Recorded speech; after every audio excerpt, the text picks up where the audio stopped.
Halo sahabat, jangan lupa di like dan juga di subscribe serta tekan lonceng agar kalian tidak ketinggalan video-video dan informasi menarik lainnya. Terima kasih. Umat beriman yang terkasih, salah satu hal yang buruk dari orang-orang Farisi adalah tidak mau menerima Yesus yang menyebut diri anak Allah. Dan identifikasi Yesus yang adalah anak Allah, kehidupannya adalah taat sungguh kepada rencana dan kehendak Allah, dan ketaatan sungguh pada rencana dan kehendak Allah. Dia berjalan sambil berbuat baik, dia mengajar sambil melakukan sinkronisasi ajarannya dalam tindakan-tindakan kebaikan. Maka mudah-mudahan cara hidup Yesus menjadi juga inspirasi hidup kita.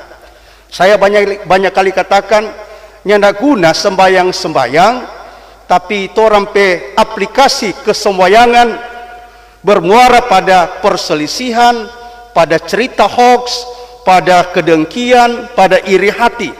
Tidak ada gunanya. Kita selalu datang ke gereja, tapi cara hidup kita seperti itu.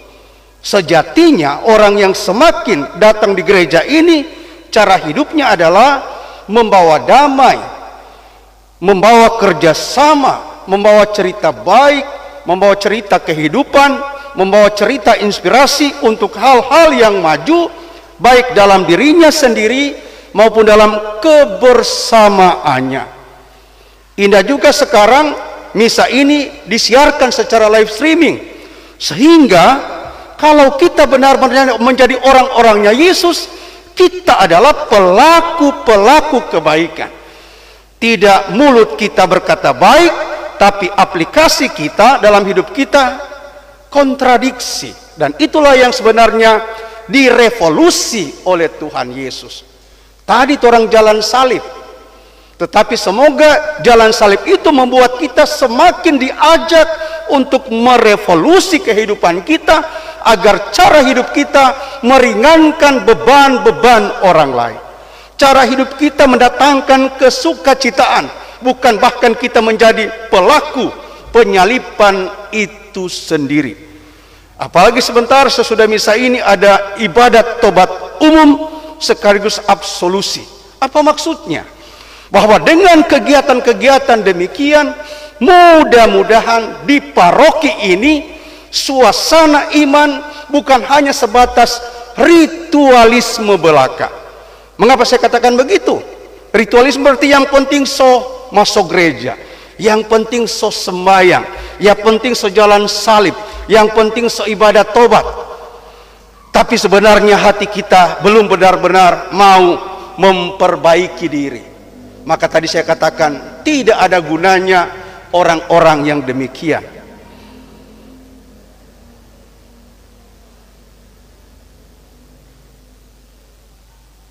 Sehingga kalau kita benar-benar ikut Yesus, maka cara hidup kita makin hari makin berkehidupan. Berkehidupan yang semakin menjadi berkat. Cara hidup kita adalah orang-orang yang semakin punya energi untuk hal-hal yang baik, benar, dan saleh. Sehingga pola hidup kita adalah pola hidup Kristus sendiri, bukan cuma manis di bibir, lain di hati. Tetapi apa yang ada dari bibir yang kita tuturkan benar-benar keluar dari hati. Kita tidak memamerkan kesucian yang pura-pura. Kita tidak memamerkan kesucian yang munafik. Tapi kesucian itu selaras dengan kebutuhan-kebutuhan duniawi kita, yang dalam bahasa saya selalu katakan semakin bersaudara dan semakin bekerja sama.